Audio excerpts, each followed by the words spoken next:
Hong Kong Direct is your weekly racing roundup with news, views, previews, interviews and special guests. And coming up on a big show today as we head into the final Group 1 of the season, Exultant looking for back-to-back wins in the Standard Chartered Champions and Chater Cup. We'll hear from Zac Purton very shortly. And we're weighing in with Matthew Chadwick as well, who won this race back in 2013 with California Memory. A very warm welcome to the show. I'm Andrew Lejeune. I'm pleased to say I'm joined here by Graham Coney and Ed Sadler to preview our final Group 1 of the season. And Graham, as far as this race is concerned, we've got Tony Cruz and John Moore, who between them train the 7 runners. Yeah, we have two legends of Hong Kong racing. Great to preview this race, but it is about one horse. If Exultant turns up with his A game, he's going to take a power of beating. Second 2 years ago to Pakistan Star.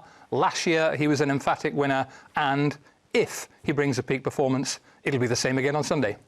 Well, there you go. Probably stop the show now, Ed. He was a short price favourite when winning last time, but he was long odds on and beaten the start before, so he's not completely unbeatable.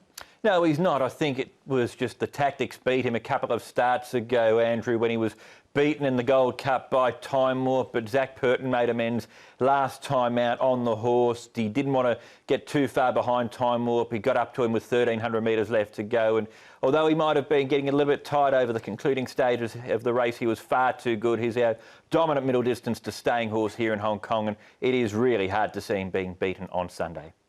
And that's the interesting thing, Graham, about this race as well, is Time Warp is his stablemate as well. And it was really, he's racing on heart and courage for his last 2 starts. John Moore, his rival here, has a front runner as well in the shape of Shafano. Yeah, Shafano blossomed from the front and at 1.5 miles last time. So hey, they have that option of going to the front and making it a real strong test of stamina.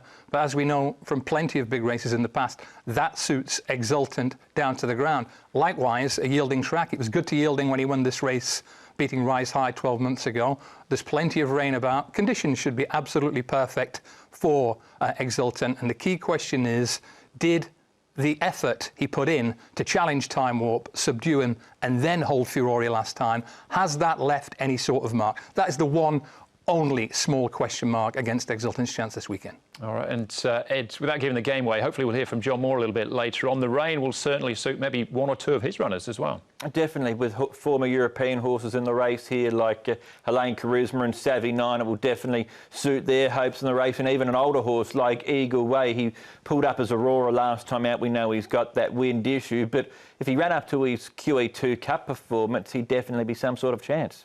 All right, well, let's have a look at the rundown, the list of runners for Sunday's feature, the final Group 1 of the season, the Standard Chartered Champions and Chater Cup. Race number 8 of 5 past 4. Exultant, the defending champ, back.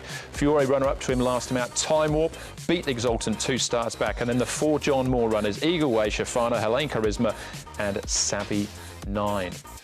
Before we get into it in a little bit more detail, let's hear from Exultant's pilot Zac Purton as he gives us the rundown on Exultant's top 3 wins here in Hong Kong.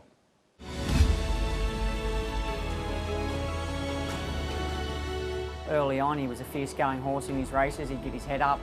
You weren't able to ride him to suit the race. You sort of had to ride him to suit him. And as he started to learn more about racing and become more adaptable, then we could do a little bit more on him. But he's got a set of iron lungs. He'll just keep galloping all day, and he's as tough as they come.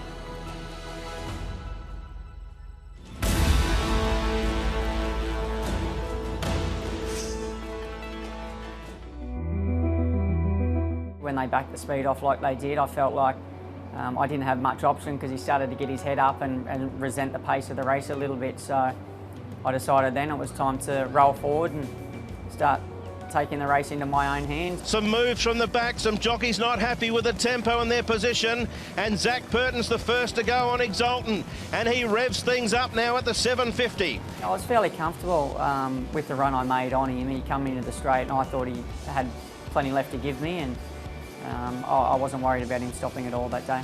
Exultant kept going with 100 a run. Southern Legend's lifting. Exultant's not stopping though. Exultant's clear from Southern Legend. It's a line-up for 3rd, but Exultant wins again. What a season he's having.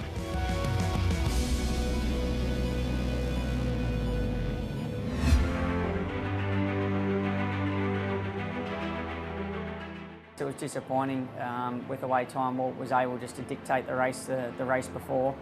No one put any pressure on him at all, and I made sure when I had the opportunity I got up outside him and gave my horse the best chance for him to win the race. Time Warp is the leader. Exultant is a neck away. They're out by 3 lengths on Furore, hard ridden. So too Glorious Dragon. They've run this as hard down the side, this pair. I think in some respects when Joe seen me on his outside, he panicked, he put the pedal down, and you know, from that case, at that point in time, I just had to go with him. I had to stick with him, and then I had to eyeball him and make sure I got the better of him. 3 lengths on Furore. Player Del Puente lurking on the rail from Eagle Way. Exultant managed to get rid of Time Warp. Then Furore, Eagle Way. It's Exultant with 150 to go. I could feel I was empty. He was out on his feet. And the last 200 metres felt like it was about a 400 or 500 metre race. It was just a matter of trying to keep the gallop up and get to the line, and thankfully he was good enough to do that. Exultant leads, Furore still a length to make up, then Eagle Way, it's QE2 redemption for Exultant.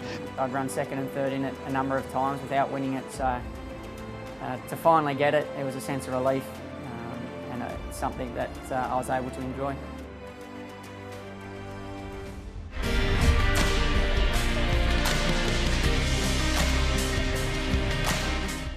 You know, when I pressed the button, I thought I had the race won, and you know, I was surprised that Liz Grishow was able to come up and head me. A Prince of Arran, Crocosmia cornered in front from Exultant. There's naught between them. Azira, Salawan, Riven. Here comes Liz Grishow, Pakistan Star. Then Rostropovich further back to Eagle Way, Latrobe. Followed then by Prince of Arran. Liz Grishow raced up to Exultant. It's Exultant and Liz Grishow. I swept the whip from the left to the right hand, and he was able to lift for me, and you know, it was an unbelievable feeling. Clear from Azira, then Pakistan Star and Eagle Way, Exultant and Liz Grishow. A real cliffhanger in the bars. Exultant fights back and wins for Hong Kong. You know, Liz Grishow went back to Japan and won a Group 1 there, and then obviously won the Cox Plate in Australia, and Wild Goose going back to France and winning the Arc. You know, it's a pinnacle race in Europe. So, you know, to look back now and know that he beat those 2 horses, it was the best performance he's put up, and that's why it gets to the #1 spot. It was a magical day, a magical race as well. 4 Group 1s to his name then, Graham, over $67.5 million. But can you pinpoint the points that make him as good as they are, Exultant? I think I can, Andrew. And if you just want it in one word, it's strength. Zac talked about an iron set of lungs. His physical capabilities are unusual. There are plenty of horses around who can deal out 12.2, 12.3 second furlongs. There are very few who can do that for a mile, then go lower and lower again, running a 23.5 or a 23.3. He can do that. His strength and his courage, his lung and heart capacity kick in at the crucial point in a race. And that's what sets him apart from the very best stayers around. And he's versatile as well, Ed, as you saw in those packages. The pace wasn't strong, so he rolls forward and gets outside the leader and puts some pressure on them. Absolutely. We saw Andrew in that Hong Kong Vase that he was able to sit outside of the leader, Crocosmia, in that race as well too. So that was a terrific performance that day, and he was then headed by Liz Grishow, 4 back to win. We've seen him get back and then take off halfway through the race if the pace hasn't been there to suit. So he's super honest, super consistent. I think his toughness and his will to win, there for mine, his 2 main attributes. As far as the trip's concerned as well, Graham, he's 3 from 5 course and distance here at Shartin over the mile and a half. Is the 2,400 metres his best trip as well? I think it's marginal. When you actually watch him run, you think the further the better.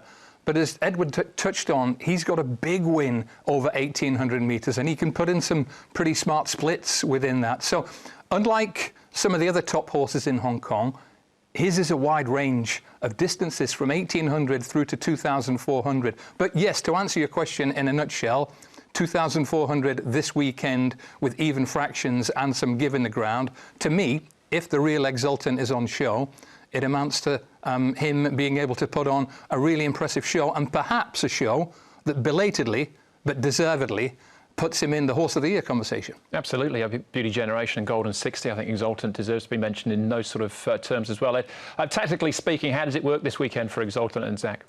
Time Warp, I think, will lead here, Andrew. We saw Shafano go all the way in the Queen Mother Memorial Cup There wasn't much pace on in that race, though, and it was a small field, again, small field here, but I think Time Warp will lead. Schifano will sit outside of him. Exultant, he's drawn out wide in the field of 7, so I would imagine that he might sit back initially, and then Zac can just assess the pace. If they're going along at a tempo that suits him, there are stamina doubts with a horse like Time Warp, he might be content to sit where he is, or if they do go slowly in front, look for him to do like what he did in the QE2 Cup and bridge that margin and make sure that it is a genuinely run-staying race.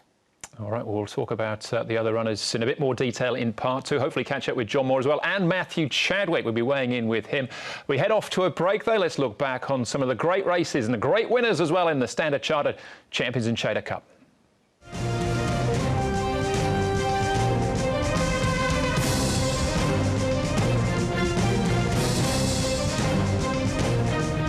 Superstar the inside, fighting back, dominant, blazing speed. Helene Superstar lifting on the inside. Helene Superstar.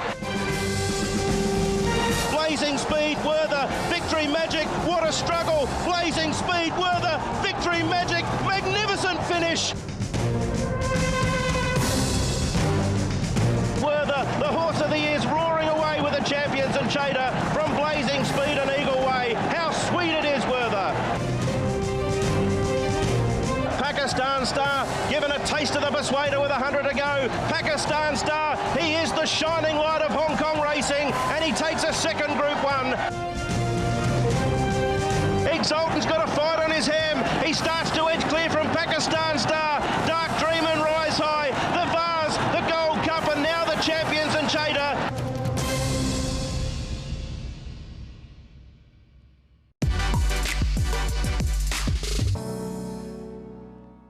You're watching a special edition of Hong Kong Direct. We're previewing Sunday's Group 1, the Standard Chartered Champions and Chater Cup. Back to that in a moment. First up, we're weighing in with Matthew Chadwick.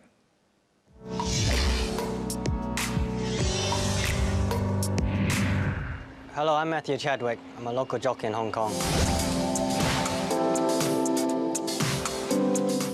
No, but I get been called many things.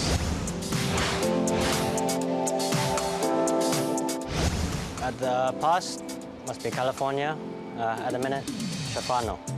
Schifano, 200 metres to go. Still about a length clear over Savvy 9 and Helene Charisma. Schifano, though, walked them in front, walked them down the back, and is going to sprint them home to win the Queen Mother Memorial. Schifano won it by 2.5. My ride on when he won the Group 2, it was a redemption ride for me after Singapore escapade.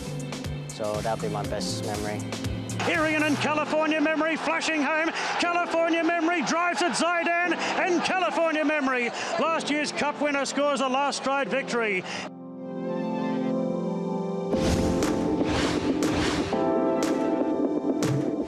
Well, the only thing I really remember was because of Singapore, the second win probably meant more. As I said, the Group 2 leading into it was a sort of redemption ride for me. We were able to pull it off first stop, and the second Hong Kong Cup was just the icing on top. Chadwick shoots him away at the 150. From Dan Excel, Joffre storming home. But California Memory makes it back-to-back Cup victories and goes into the history books for same. I thought it was particularly funny when Keith tried to stay on Savvy 6 going to the gates when the bridle came off.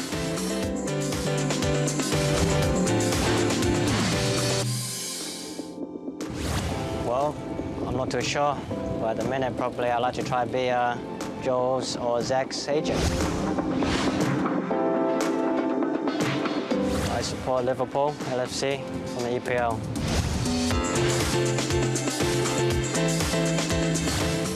Well, I've got 2 kids and a wife. They keep me busy, keep us straight, so all good.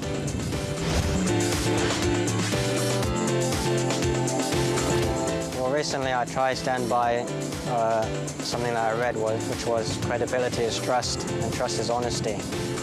So I try to stand by that at the minute. We'll have more of Matthew later on. We'll finish the show with California member as well. But I love that first question, Graham, completely deadpan. Do you have a nickname? No, but I've been called many things. Yes, name, rank and serial number. You wouldn't get too much out of Matthew Chadwick if it was an interrogation, but actions speak louder than words. And one thing we forget about this guy, he's still 29.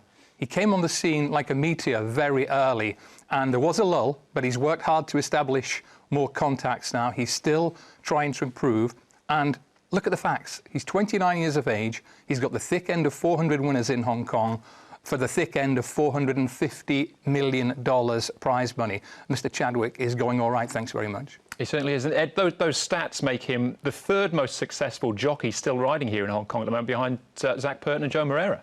Absolutely. He was the champion apprentice back in 2008, 2009. We forget as well that he won a silver saddle at the Shergar Cup in 2012.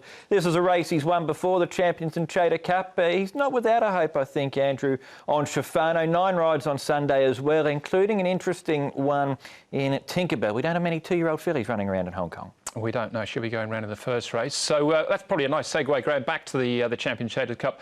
And Shafano, it made a mockery of that race last time out, the Queen Mother. Chadwick was brilliant from the front, but what happens this time around with Time Warp in the race? Well, I think he's probably going to go forward, probably not to war with Time Warp. Time Warp's not a guaranteed stayer at 1.5 miles, especially with rain around, so I don't think he's going to set blistering fractions. As regards Shafano, facts are he was struggling off marks in the 90s before last time, but that was his first attempt at 1.5 miles, and he seemed to absolutely relish it. So there is the potential for a little more improvement, but he needs plenty of improvement if he's to win. He could go well, but it looks more of a place contender than a win option. All right, so Ed, who are the main dangers, or who's the main danger, if you like, to Exultant? You would have to say from a class point of view, Andrew Furore was only beaten 3/4 of a length by Exultant last time out in the QE2 Cup. He wasn't too far off him earlier on in the season. In the Jockey Club Cup, he's only had a couple of runs for Tony Cruz's stable. They've both been creditable performances.